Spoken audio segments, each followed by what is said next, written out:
issues for FCA, and we can't open up too much about what those conversations are yet, but we have some really exciting things in the work because I think people are catching on.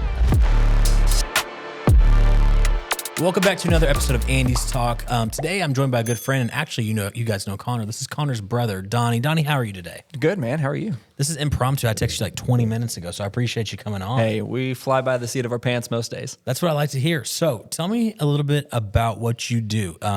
Recently, you're still with the same company, but it's a little different. Not company, nonprofit. Nonprofit. There we go. There we go. I speak the lingo. That's right.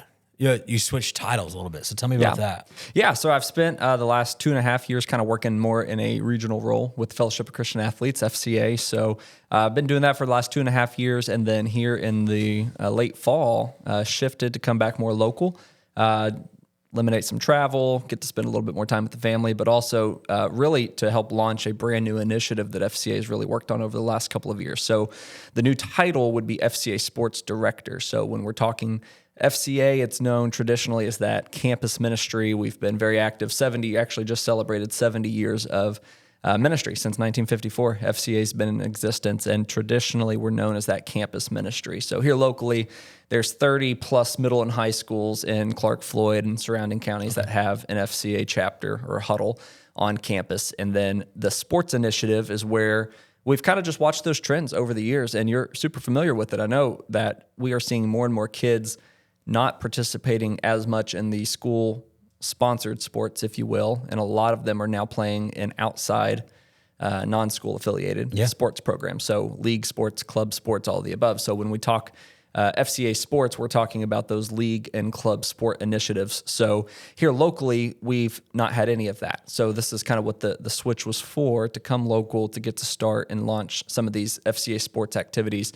And globally, we're starting to see them more and more. Regionally, even here in Indiana, we've seen quite the launch of it. So we wanted to bring that here local, and that's what we've been working on for the last couple of months. What sports are those going to include to launch out? If there is a sport, it can happen. Okay. Right? So FCA really strives to focus on coaching, ministering to every coach, every athlete. So from your traditional baseball, softball, volleyball, basketball, or it could even be your non-traditional sports, like, equestrian, right? Yeah. Equestrian sports, motorsports. We have a pretty large motorsport ministry throughout the country. E-gaming. I actually had somebody reach out, no joke, a couple of days ago, asking about some e-gaming. I think it was over at a smaller university, maybe Oakland City. Okay. I think somebody in that area had reached out and said, man, what do you do in that space? So it's like, if it involves a coach, if it involves an athlete, we have the opportunity to be at the table for it.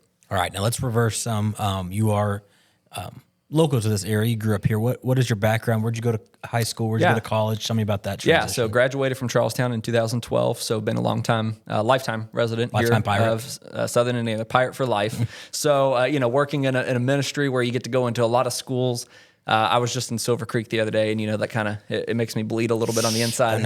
It hurts getting to go into some of those rival schools. But yeah, lifetime pirate, coach in the community, coach 8th grade basketball over at the middle school. But graduated from there, went to USI for a semester. Okay. Spent 5 months in Evansville. That was enough. Not too much going on in Evansville. So came home and went to IUS for a little bit, and then finished up online with IU. So what was that degree in? Communications. Okay. So, and then from there, I've known you a little bit from the church world and all that stuff. Yep. So tell me, you worked at Eastside Church, and then what got you into the FCA? Yeah, so actually I started with FCA when I was in college. So I worked for FCA from 2014 to 2019, served here locally as area rep and then area director here in Southeast Indiana. And then right before COVID, 6 months prior to COVID, made the switch to jump into the church world and served on staff at Eastside Christian. And Jeff served groups and outreach ministry. And that was 6 months prior to COVID. Yeah. So we were doing great. We were running 1,100 people at the time, getting to know all the names and everything like that. And then, the world shuts down, and we were shut down for 10 weeks. So it was a completely different experience than what I was anticipating. But even at the same time, learned an incredible amount of information and experience just for seeing how we had to adjust. Talked about flying at the seat of our pants. That's literally what we did for a good year and a half. I was on during that time. You were at the time too, and it was a challenge. And so 2.5 years of that, our family was growing at that time, and just felt like, okay, maybe that wasn't the full-time thing for the long run. Yeah. So opportunity, FCA was always just an open door. So getting to come back into FCA, I did that in 2022. So I served at the church for 2.5 years roughly, and then been back with FCA now for about 2.5 years. So what is your role now? Like, what is the number one thing that you're looking to do in the community? And like, what takes up that bulk of your time currently? Yeah. So with FCA Sports, there's kind of 3 factors that I have to look at on a day-to-day basis. Number one, places to play. Yeah. Can't play sports unless we have places to play them, right? So that's one, and we don't own facilities here locally or anything like that. So identifying places to play, identifying leaders to lead. So that would be our coaches. Who is going to coach for FCA? We have a pretty strict standard for who coaches under our umbrella. They go through some very strong training that FCA provides. Number one, they have to also, line up with our statement of faith as a nonprofit sports ministry and everything. So places to play, leaders to lead, and then players to play. That's the easy part, right? There's kids and adults alike all over the place that are ready to play sport at any given time. So that's the easy part. It is definitely here locally, the places to play. That is the challenging piece. Okay. Places are just, nobody has facilities that aren't being used on a day. Ask any travel ball team or anything like that that's renting spaces elsewhere. The schools are overwhelmed. I mean, I talked about, I do coach basketball, and we already struggle to fit all of our teams into one gym for one practice. One little thing shifts us all around. And so it's definitely a challenge in this area. Well, all of this isn't free. You don't do this for free. Exactly. So what's the number one thing people can do to help donate? And then how do people, I guess, just where can people give to this? And then what are the number one things you need help with? Because it's not all, financials, like people donate sports equipment and stuff like that. How can people help you? Yeah. So right now we're, great timing. We're in a year-end campaign. So our goal right now, FCA is a fully funded by individuals, businesses, churches. We're practically missionaries in the field, if you view it that way. Yeah. So every staff person with FCA, they raise support. That's how they operate as a ministry. That's how they feed their family. That's how they function.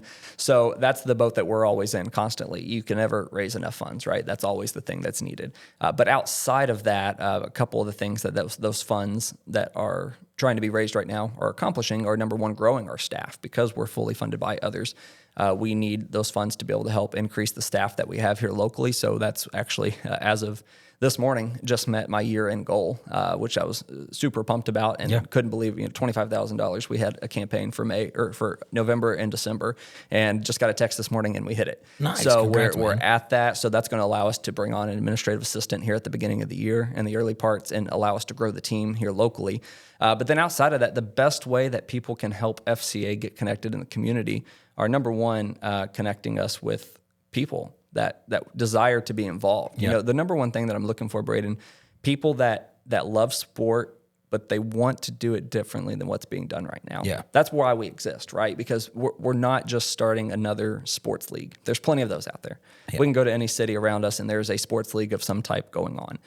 What we're trying to do is do it with a different purpose. Yeah. That we're not chasing after championships. We're not chasing after goals or accolades or anything like that. Like, number one, being a faith-focused ministry, we're trying to show people that you can use your sport, use your platform to show the world the love of Christ. And that's what we're trying to accomplish.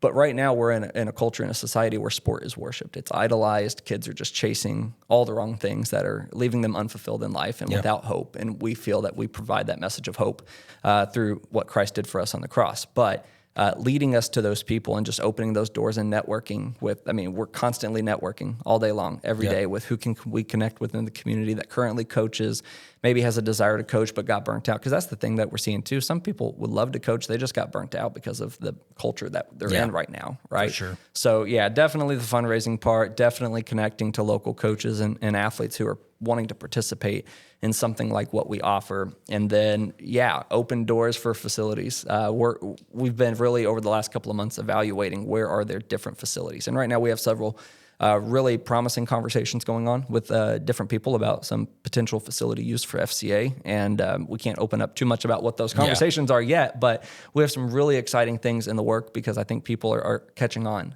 And what we've noticed regionally when we've launched FCA Sports in other areas is that once we've launched, people are flooding to it because they desire something different than what's being offered right now. For sure. How can our viewers and people watching, how can they donate to you? How can they say, I want to coach, I want to give this amount of money, like where do they go to do that? Yeah, absolutely. So we do have a local website, SCIndiana.fca.org. And so there's an FCA Sports tab on there that provides some information of what we're doing. And then also there's a Facebook page, SC Indiana, FCA Sports as well. So those are the two best ways to be able to access, get a hold of what we're doing, be able to reach out and contact us. And we'd be, happy to connect in some way. Absolutely. Andy's Roofing, we always want to support the community. That's why I have people like this on to share their vision, their heart for this area. Here at Andy's Roofing, we love sports too. So this was a perfect segue into how you guys can help and be in this community. So if you want to help and help Donnie reach his goal, or just help this FCA Sports to grow, go to those Facebook and websites and reach out to them today. And as always, hit subscribe and like to follow our content. Connor's doing a great job, but we also added Malachi. So we got 2 guys now that are killing the content game. They're funny. They're great. Go follow our social media accounts to stay up to date. And we'll see you next time.